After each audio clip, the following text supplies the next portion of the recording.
चलिए आज एक ऐसी अनदेखी ताकत की बात करते हैं जो हमारी पूरी मॉडर्न दुनिया को चलाती है, इलेक्ट्रिक चार्ज। ये हम सब ने कभी ना कभी तो महसूस किया ही होगा, है ना?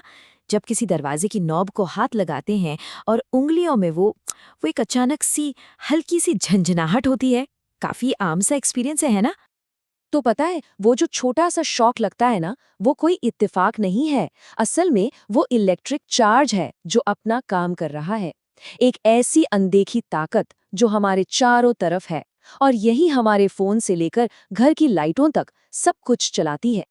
तो इसे ठीक से समझते हैं कि आखिर ये है क्या। देखिए, इलेक्ट्रिक चार्ज किसी भी चीज का एक बिल्कुल बेसिक गुण है, ठीक वैसे ही जैसे किसी चीज का वजन होता है। बस इतना समझ लीजिए कि जब भी कोई चार्ज वाली चीज किसी इलेक्ट्रिक फील्ड में रखी जाती है ना, तो उस पर एक फोर्स लगता है और बस सारी कहानी यहीं से शुरू होती है। अच्छा, तो ये जो चार्ज है ना, ये दो बहुत ही सिंपल टाइप का होता है, पॉजिटिव और नेगेटिव। प्रोटॉन पर होता है पॉजिटिव चार्ज और इलेक्ट्रॉन पर नेगेटिव। और इनका रूल भी बड़ा सीधा साधा है। एक जैसे चार्ज एक दूसरे को दूर भगाते हैं और अलग अलग चार्ज एक दूसरे की तरफ खींचे चले आते हैं। ठीक है, तो ये तो समझ आ गया कि चार्ज होते हैं, पर सवाल ये है कि ये एक जगह से दूसरी जगह जाते कैसे हैं। मतलब इलेक्ट्रॉन्स को चलने पर मजबूर कौन करता है? चलिए देखते हैं। किसी भी चीज को चार्ज करने के ना 3 मेन तरीके हैं। पहला है फ्रिक्शन यानी घर्षण, जैसे हम बचपन में कंघी को बालों में रगड़ते थे, बिल्कुल वैसा ही। दूसरा है कंडक्शन, जिसमें एक चार्ज्ड चीज को छूकर मतलब डायरेक्ट कांटेक्ट से चार्ज ट्रांसफर किया जाता है। और तीसरा बड़ा मजेदार है, इंडक्शन। इसमें आप किसी चार्ज चीज को बस पास लाते हैं, छूते नहीं है, और दूसरी चीज के अंदर के चार्ज खुद ही इधर उधर हो जाते हैं। कुछ कुछ वैसा ही जैसे कोई मैग्नेट लोहे को बिना छुए ही अपनी तरफ खींच लेता है। ओके, तो अब हम ये तो जान गए कि चार्ज ट्रांसफर कैसे होता है। तो अब जरा उन दो अटूट नियमों को देखते हैं जो इसे हर हाल में कंट्रोल करते हैं। ये फिजिक्स के, आप कह सकते एकदम फंडामेंटल सिद्धांत हैं। पहला रूल तो बहुत ही सीधा है, चार्ज हमेशा कंजर्व्ड रहता है। इसका मतलब ये कि चार्ज को ना तो बनाया जा सकता है और ना ही खत्म किया जा सकता है। इसे सिर्फ एक जगह से दूसरी जगह भेजा जा सकता है। इस पूरे यूनिवर्स में टोटल चार्ज हमेशा एक जैसा ही रहता है, कभी नहीं बदलता। अब चलते हैं दूसरे रूल पर, जो थोड़ा और भी इंटरेस्टिंग है। चार्ज क्वांटाइज्ड होता है। अब इसका क्या मतलब हुआ?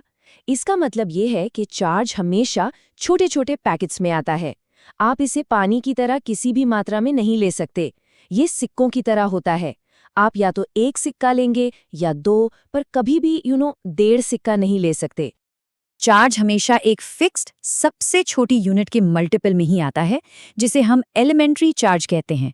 इसकी वैल्यू बहुत ही छोटी है, 1.6 गुणा 10 की घात -19 कूलम।